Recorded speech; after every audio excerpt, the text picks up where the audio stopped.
Hello, I'm Hogne, the medical advisor in ecology, and together with Erik-Alexander Richter, today we will go through the topic men's health.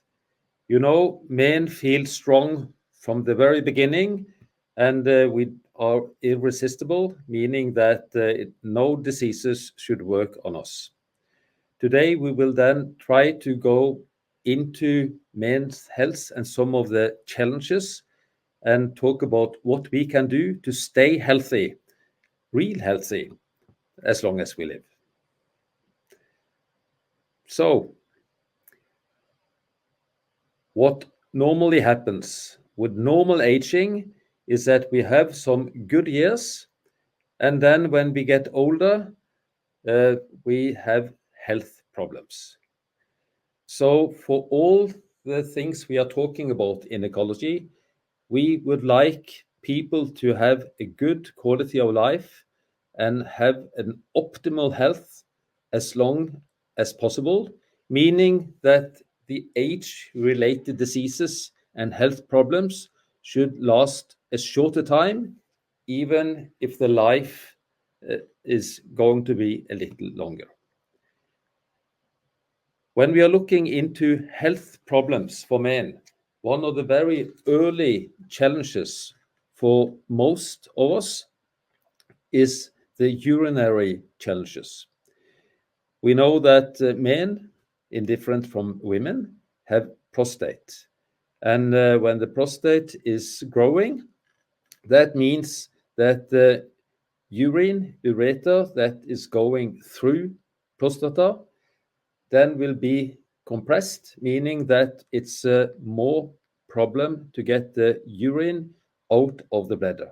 So therefore, a lot of men realize that they have to go to the toilet frequent during the day, and also that during the night they have to stand up to go to the toilet.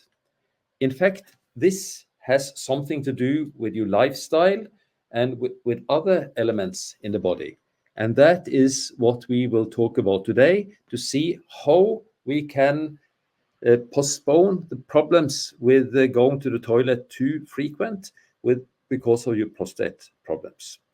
So now I leave this to you, Erik, to talk a little and continue on this story for men's health. Well, we can start with this diagram, and why I do it is because we kind of think that once man age one way or the other, they will always die somehow, either with or on prostate cancer, or from prostate cancer, and that's not necessary. But in many cases, it starts as what you just signed out with this enlarged prostate. And that's not just, oh yeah, I have bad luck or my genes, but that is really lifestyle. And then in the early days, there was not much what you could do. At any given point, you'll get that kind of trouble, maybe diabetes, but we were physical, very active. So later on age as we have it today. But then this age-related disease you mentioned will pop in, trouble with the prostate, nothing we could do about it. And then eventually we'll just have a terrible life and die. Today, we have the medical intervention, so we can help this. We can take out the prostate if it's too big. It's not very handy, but sometimes there was no other way around it, especially with prostate cancer, where we remove it. But we will find that a huge side effect of having no prostate, or this benign prostate hyperplasia, is erectile dysfunction. That means your sexual life is gone anyway, not something you want. So what we should do is as you mentioned clearly, is stretch up the aging, or slow down the aging process over a longer period, maybe up to God knows 80, and then whatever happens in the red area here, then that's what happens. But at least you have 10, 15 more years of quality, hopefully with a very good night's sleep and not frequent urination due to this prostate problem. So let's look.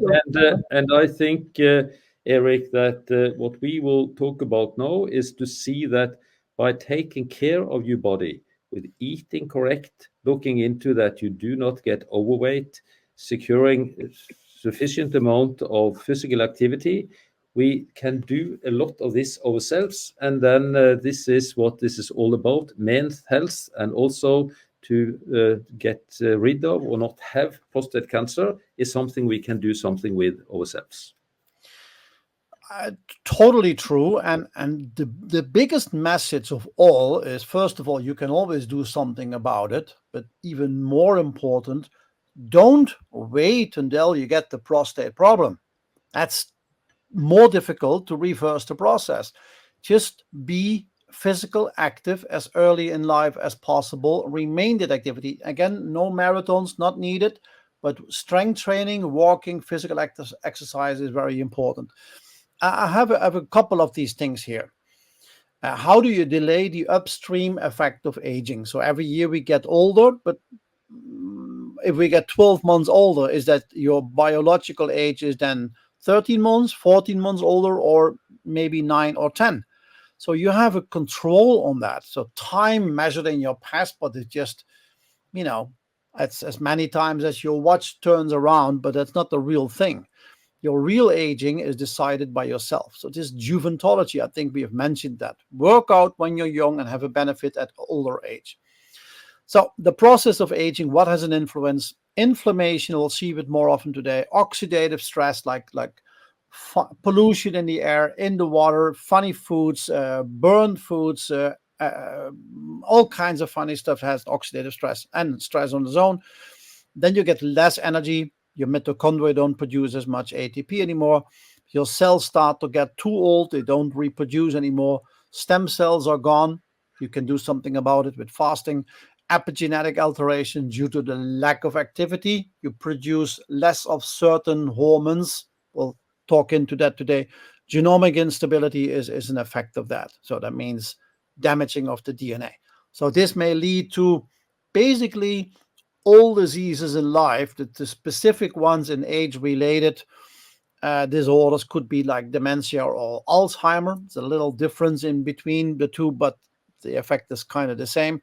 Diabetes, cancer, disability, cardiovascular disease, Parkinson's disease, osteoporosis, and on and on. You can even take that all together, and that's one of the focus points for today, is sarcopenia, which is loss of muscle or even exchange the muscle into fat tissue. That'll be the red line today to get to the prostate health. So Hogne, I remember not too many years ago, we were on one of the lifestyle trips, and there was like, the easygoing walk and the serious one in beautiful island, and it was Madeira. Madeira, exactly, and beautiful. And you did the heavy stuff, me too. But then again, I'm a whole bunch younger than you are. But but you did that. So do you walk a lot in your private life, in your private time, so to say? That is the way I know use my body, walking and hiking when it's normal season, and cross-country skiing in the winter. And this figure says a little about that. When you get older, I'm now past 70 years of age, then you see you have health benefits even if you just have these 3,000 steps per day. And you see in this blue area that means that if you increase this physical activity, this is still good for your body to maintain the activities you have. When you are younger, then this line where we then take advantage of it is a little more. We need more activities, but it's just tells us that for different ages, it's not just to stop, but we will have to take into consideration the stage and the level you are on. But still, physical activity is the key for everything we are talking about later today as well. If you are not physical active, then it doesn't help with specific magnesium, calcium, omega-3, K2, whatever. We need to have this as a base. And you, there can say a little about that. Running marathon for all people is not perhaps the best solution, even if you are young. Will you say more about that? Yeah, the thing is, of course, it causes tremendous stress on bones and muscle and heart. Is it good? I think you have to drive for training it and doing it like maybe a few times in your life if you have the muscles to do it for that, which is not for everyone. But you can see that people who do that kind of sports a lot, like this marathons or cycling on huge distances, like the Tour de France kind of stuff, these people always, all of them, if they are done with the career, they have at least aged maybe an additional 10, sometimes 15 years. It doesn't look too healthy to me. But if you like it, feel free to do it. But then for sure, you have to take tons of additional supplements to reduce the oxidative stress. Now, cycling, not necessarily a very good exercise for your prostate or testicles or anything like that, since we also hear quite a few times of those with testicle cancer. Now, I don't say don't do sports. It's great. Do it. Absolutely. Just don't overdo it in the extreme. You can see here the sweet spots walking, elderly people, 3,000 plus steps. That's right away benefit. If you're younger than 60, you should be in the 5,000-6,000. And the majority doesn't even reach 1,000 or 2,000 steps a day. For everything, they take a car or the whatever tools available to avoid walking the stairs or being physical active. And more in this case is kind of better, although the sweet spot for the younger than 60 is around 8,500, I would say. Well, at any cost, we have to avoid obesity. Now, this here shows the BMI scale, which says, okay, your body weight and length and stuff like that. That's not always the case. I think within ecology, we can say we are lucky to have a lot of very sportive people in there. Runners, sometimes marathon runners, but definitely a lot of guys who do, and girls who do power training, like weightlifting or any form of that. So they may have a higher weight, obviously, because they're very muscular, and they could have a BMI of 30 and be probably absolutely healthy. So they're outside this is averages. But if you look at the mainstream people on the street, this is probably pretty good to see. And the higher the scale in your BMI, and that's anything above 30, that means if you have more fat mass, automatically you have more fat cells, larger cells, who produce all kinds of hormones you don't like to do. And to make sure this doesn't happen, you need a physical exercise. And here's the first takeaway: manage your hormones. You need to have, as man, sufficient amount of testosterone. And here is the challenge. The food today in the supermarkets are loaded with phytoestrogens. That means female hormones in soy milk, and I God knows what they put on the shelves on meat replacement, and I don't know, tons of that. So if you take too many of these female hormones as a man, even linseed oil or flaxseed oil, not good. Not good. You got to be careful with that. Don't say and something will happen if you take some soy once in a while. That's okay, once in a while, but not on a daily basis. It's really not good. And the effect, of course, is if you have a lack of testosterone, there could be many reasons for that. Too many female hormones or a lack of certain nutrients. But it also leads to probably reduced sperm cells. And that's a challenge if you want to have healthy children. We all thought, oh yeah, you only need one to reach the egg cell, but that's not the case. The egg cell can be surrounded by hundreds of sperm cells, and she picks the right and the healthy one. Hogne, in the early days, how many sperm cells were used to be produced by man compared to, for example, today? Do you have any numbers on that? I don't have the numbers, but when you look into it, it's a well-known fact that the fertility of men is very much reduced in the Western population for the last 50 years, and also the number of children born is reduced. And this is a combined thing with that society doesn't make it so easy to have a huge family. Of course, that is one part of it, but it also that the quality of the sperm cells, when you do not have enough testosterone, as you talk about, when you have too much fat that has an impact on the hormone mirror in the body. And also when you see overweighted people that do not exercise and do not have enough testosterone, and that when you also look at the fat amount in a man's body, that really makes a challenge for the masculinity of the person. So to some degree, you can say that infertility or reduced fertility is also a symptom of what's happening with our eating habits and exercise habits in the society today. Yeah, less physical exercise. The sperm cells used to be millions in one ejaculation. Today, if you're lucky, they can be like a couple thousand or 10 of 20,000, which still sounds like a lot, but it basically says something about the health. Now, radiation, telephones in the pocket, okay, next to your testicles, not the smart thing. They are radiated all day long, not very good. Warm temperatures, not good. The whole, I would say, society is kind of changing away from being masculine into a more feminine kind of society. All these things have effects. But one little vitamin we love to use, it's the vitamin K2. And this also has an effect. If you have on the left side here enough K2 in this sperm cell producing cell, then there will be very likely a very low level of calcium at that location. Okay, so the major one here is MGP, that needs to be activated, carboxylated, if you like.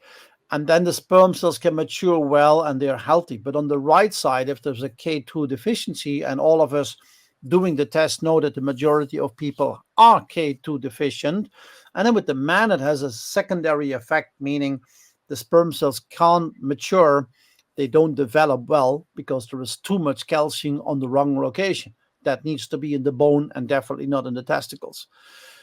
So that's the one thing. You studied enormous amounts of topics on this behalf of this K2. Anything you want to add to this?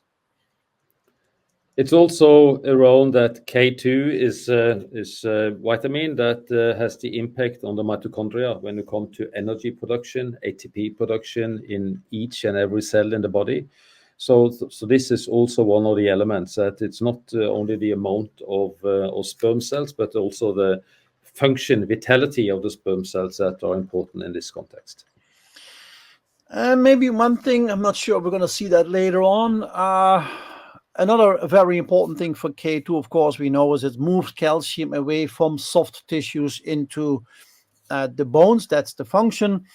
Of course, the penis, when you get an erection, then you need to have all flexibility and maximum blood input to make sure you can have a decent erection.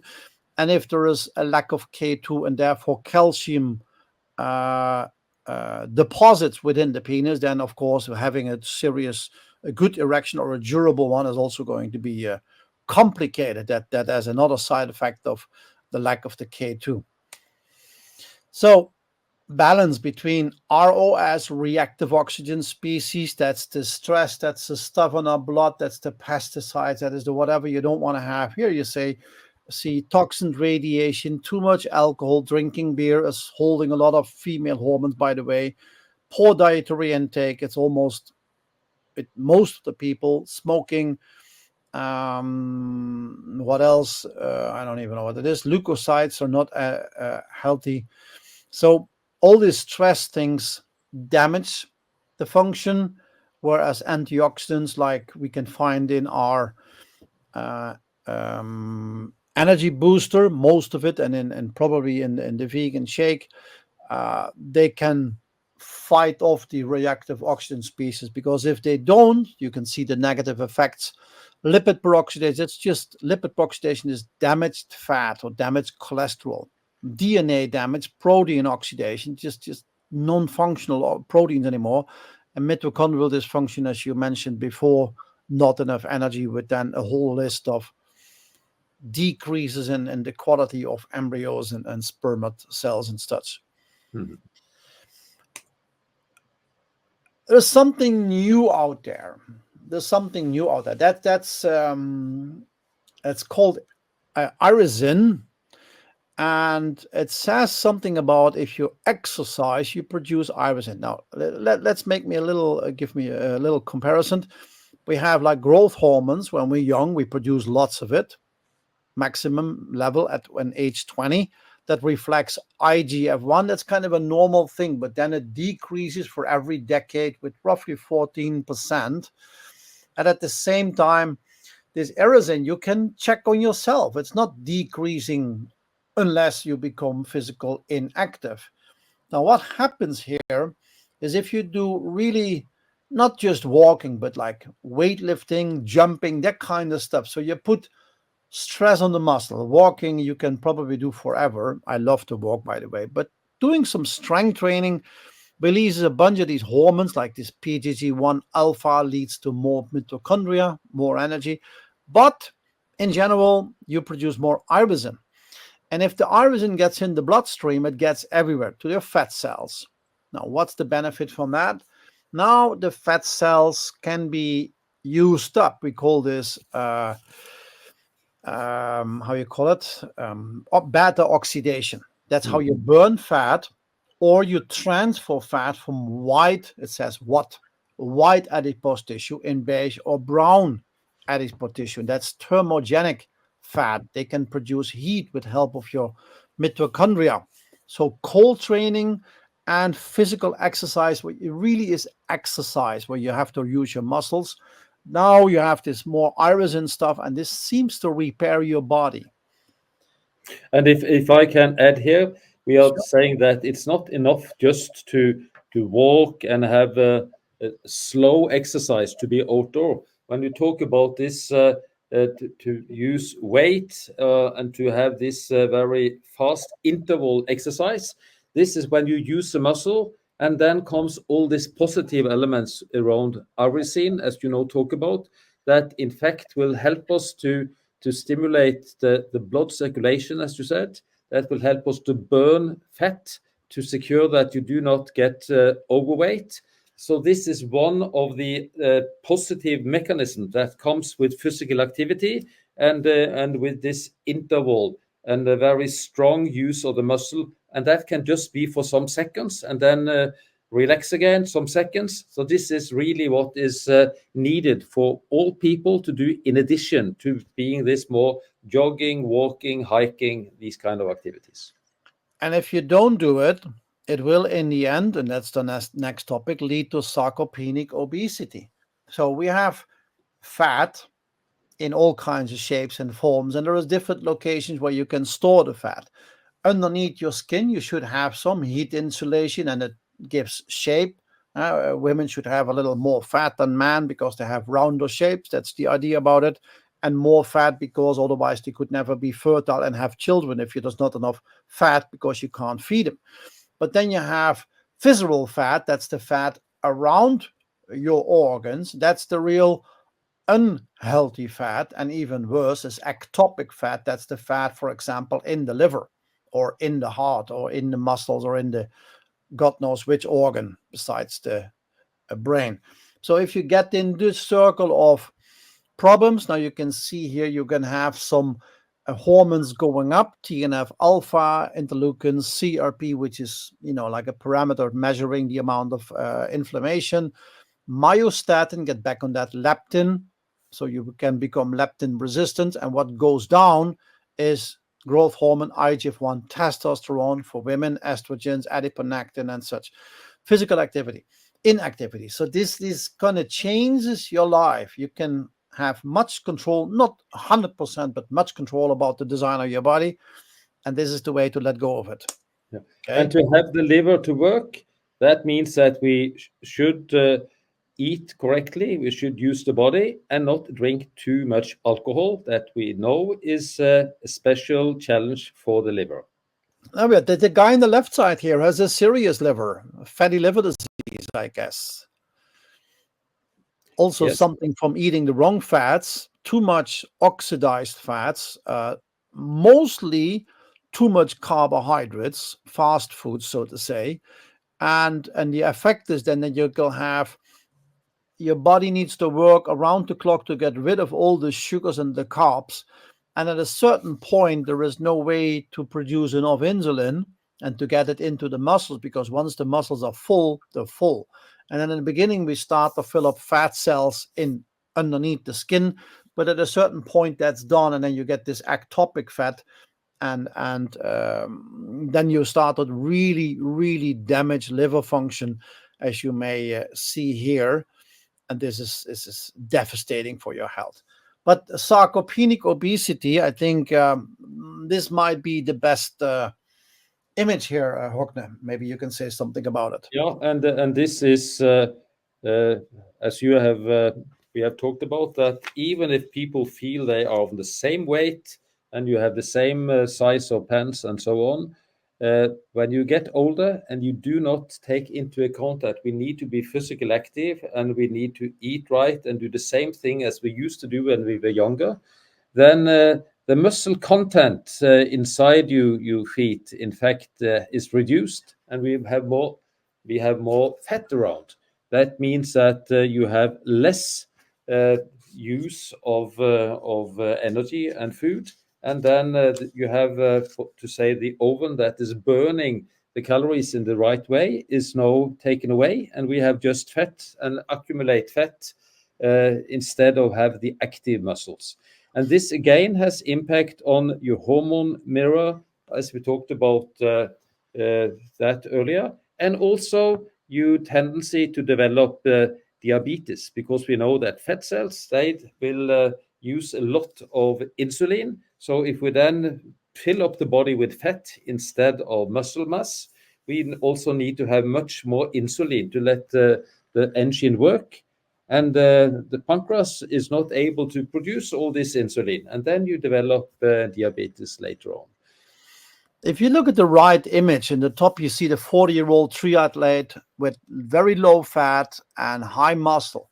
And then the little white thing in the middle with the yellow center, that's the bone.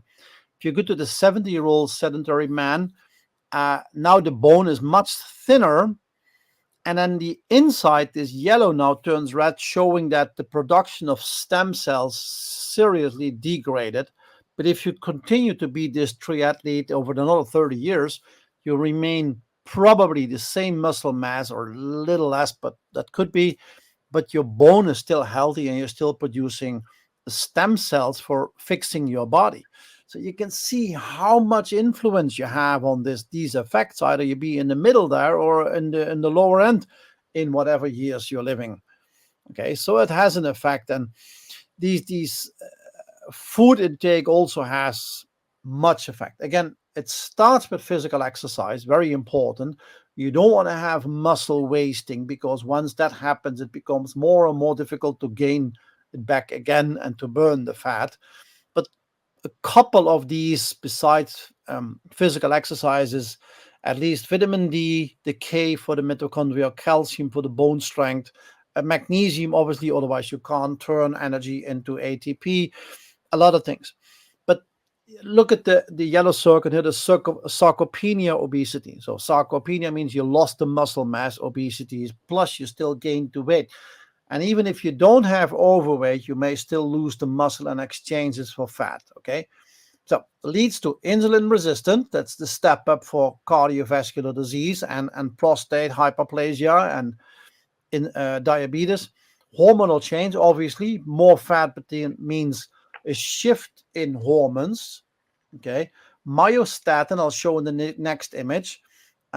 Inflammation, because the fat cells produce pro-inflammatory substances, hormones, generating oxidative stress, and means decreased physical activity. And this just makes the thing worse and worse. And this all leads to type 2 diabetes or type 3, like dementia, hypertension, high blood pressure, cardiovascular disease, frailty, because the same weight with less muscle is harder to manage, and dyslipidemia, cholesterol problems like too much oxidized LDL or stuff like that. So let's go back to the myostatin. A statin means it blocks something, and that's a hormone. And we people or animals, we naturally produce them.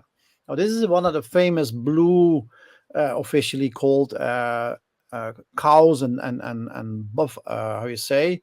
Cattle, yeah. yeah, in Belgium, and bulls.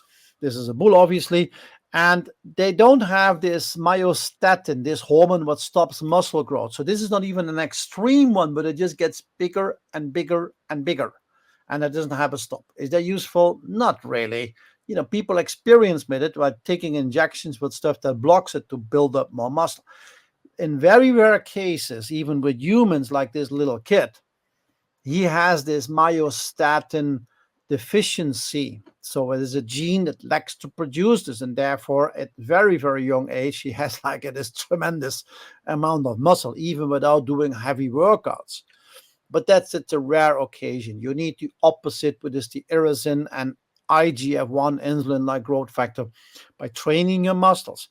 Now, with discovering more and more about this irisin, for example, if you do the resistance training, so that's more than just walking. If you do intense training, muscle, running, jumping, like rope jumping, stuff like that, and training with weights, here's something interesting.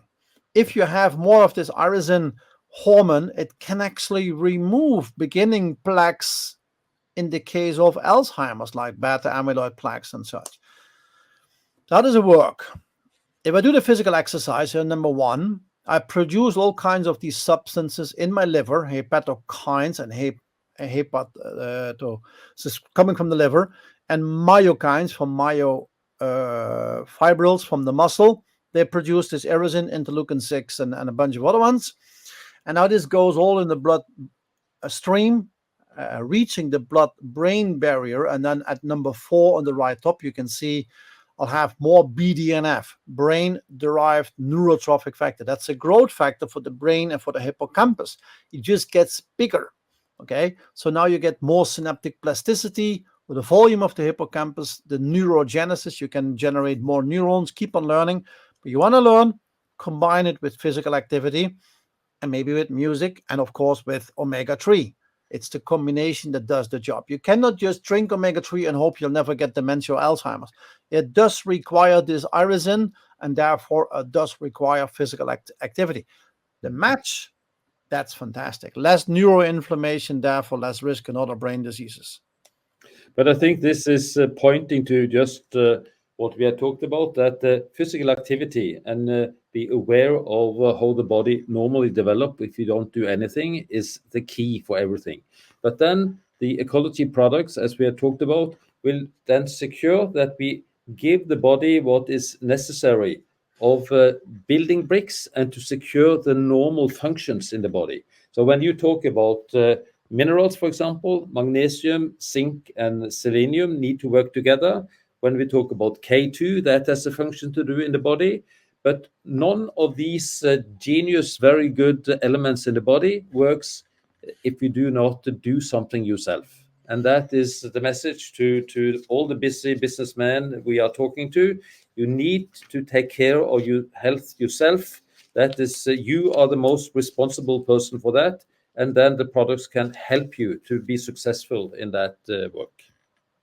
If you take the right minerals and vitamins and omegas and stuff, what you just mentioned, that you can see then this is like almost a whole orchestra making music, producing hormones at the right levels, and it's managed by your physical exercise. And of course, if you cannot produce BDNF due to the lack of omega-3 DHA, then the effect will not as profound. If your blood vessels are not clean due to the lack of K2, not that good. But if you look here in the middle, you see the muscle. And if you oxidize fat, that means you burn fat as a resource of energy. Then you automatically increase your AMPK level, which is like a specific hormone that manages how you work with your glucose, with your fat, and glucagon, another hormone we produce. And then you can see on the left side bone formation. This is so interesting. There is no such pill as I take it and I get stronger bones. It doesn't exist. They pretend it does in the pharmaceutical industry, but it doesn't. It's not going to work. But if you really work out your muscle, that cannot work without using your bone. That's very important. And if you have your bone physical activity with the muscle and the K2D3, you will now have a hormone produced in the bone, what activates the pancreas to release more insulin. So this is a whole thing that works together. In the middle, you see something as GLP-1, is this glucagon-like peptide 1. Okay, so you do more physical activity, this one goes up, it slows down the uptake of glucose in the gut, but therefore it also helps you to release more insulin as needed. This is a whole play of hormones, your adrenals, cortisol, all that stuff.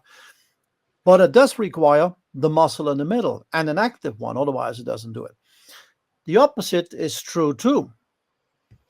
In the middle, now you see too much glucose, like almost everybody, saturated fats, they're not necessarily bad, but too much is too much, or oxidized fat, or other bad types, too much omega-6, for example, too much, not too much. Hypoxia means lack of oxygen, cholesterol oxidized, leads to all these little numbers. The red ones are 100% sure. The green ones where they're highly, highly suspicious, causing this kind of trouble. Okay. And that's it can lead to the neuropathy. Like if you have diabetes, your feet start to deteriorate. Nephropathy, that means the kidneys don't work, your heart doesn't work, your eyes will be in trouble. The NASH is the fatty liver. Insulin resistance, even on the fat cells, defective insulin secretion. That means you're going to diabetes type 2. And this all leads to atherosclerosis, obviously. Now, this NLRP3, there's whole books written about this one substance which manages partly all these inflammatory diseases. But if you cannot stop it due to the lack of omega-3 and too much omega-6, this just continues to go, and therefore you'll have the damage. Something interesting here, if you're very lean on the left side, the blue line, you'll have lots of anti-inflammatory cells, you are physical active, and you have like the right ratio between pro-inflammatory cells. In the blue and pink one, you see a whole bunch of all immune cells. I want to light out two of them, the M2 and M1s. M is for macrophage. That's a big phagocytotic cell eating up debris and killing bacteria, viruses, and stuff. Now, the M1s are the pro-inflammatory ones. They're needed, but please, not too long. They cause tissue damage. The M2, however, is the anti-inflammatory macrophage. So you need them having them very well balanced. Now, what happens if you move to the right? You got too many pro-inflammatory cells. The M1s, they kind of take over, and the M2s have nothing to say anymore. That means now you will generate tissue damage, brain damage, eye damage, heart damage, liver damage, and so on. Okay, and this leads to systemic insulin resistance and more of that. And this figure also shows correlation that if you are obese, overweight, then you really are very prone to have diabetes type 2, type 3, and have a pro-inflammatory situation in your body. So it's not a very big surprise if you are taking an omega-3, omega-6 test and are overweight and see that this ratio is not very good. That is another signal of this. So in fact, when we are talking about men's health, most of us know if we are healthy or not, and but these are explaining some of the mechanisms. Diabetes and all these disease problems with that, obesity, and then pro-inflammatory situation are connected. We have to realize that if you step on the scale and you see your weight is too much with the wrong material, like fat, it's not just, it's just only 3, 4, 5, or 10, whatever kilos. These fat cells are very bioactive, but they're not working for you. They're working against you. Okay. So just an overview. We're not going to go into it, but I think you have to realize fat cells too much, especially around the organs, are really not wanted. This is the study you just mentioned. If you have more magnesium, zinc, and selenium, but you need the 3 of them, like in our energy booster. And then this leads to, if you work out, to more muscle strength because it raises your anabolic hormone levels and muscle strength. Workout plus the 3, not just and magnesium or the zinc, or no, the three of them combined are like any energy boost. That's why the product works so well. Very good product. Yeah. Yes, same for collagen. You do a workout with weights or resistance training is what it's called, and then you can zoom into the muscle, and if you can see the red pieces, it's probably most of it is the muscle fibers, but around it, all the white stuff and the pink, those are tissues made from collagen. And what we do know is that if you do the resistance training, you'll get more fat-free mass. You combine it with collagen peptides, the increase in fat-free mass is substantially more. And if you look at the amount of fat mass on the right side, the placebo loses some fat, but if you add the collagen peptides, the muscle gets stronger faster, and therefore you will burn more fat as well. And that's not limited. We always say, collagen production stops somewhere when you're young, but that's not the case, it seems. Skeletal muscle retains the ability to remodel extracellular matrix for degradation of collagen deposition after muscle injury. So even at higher ages, you can fix yourself, but it does require collagen and the other minerals and the good workout, but not too fast. You need a little, slow down a little when you get older, but not slow down as in working out less, maybe just more, but have a better warm-up time. Mm-hmm. And that's basically what this says. So don't stop training because you're getting old. You're getting old because you will stop training. You stop working out. I think that's the right way to say it. Yeah. So let's go back to our famous prostate to round it up. Omega-3 fatty acids, they have a benefit, but not all omega-3s work with the same level. EPA, DHA, fantastic for the prostate and for the bloodstream and the circulation for the prostate and the penis. However, if men collect lots of ALA and therefore less EPA and DHA, it seems somehow that's probably the resource where they get it from. It's not the ALA on its own. It's probably the hormones that come along with the ALA, like in flaxseed oil, that then may cause prostate cancer. Mm-hmm. Okay, so balance. PSA is something you can test prostate-specific antigens, and that seems to be higher with ALA and lower with EPA and DHA. Mm-hmm. But the prostate. And I guess this is more or less where we started, and also the last picture, that if you would like to have a healthy prostate and don't need to go to the toilet too frequent, we have been talking about that to have a healthy body where you can do a lot yourself is the best proactive activity you can do. And that means to secure that your muscles are active, and therefore will be the good way to produce the right hormones for you to stay healthy and physical active as long as you want, to secure that you do not generate too many fat cells. And then we have talked about all these importance for your fertility, if you still would like to have children, for not developing diabetes, and also the diabetes type 3, to secure that your brain will function in a good way as long as you live. So this is not only for women, this is definitely also for men. So I hope you have picked up some good points there. And Erik, thank you for sharing all of your knowledge, or at least some of your knowledge with us. And I hope I will see a lot of healthy men around in ecology for as long as I stay in the company. Exactly. Well, as long as anywhere possible. So thanks all for watching in. Start to work out, take your supplements, and invest in your body and your health today so you'll have the benefit in whatever many years from now. Thank you. See you next time. Thank you.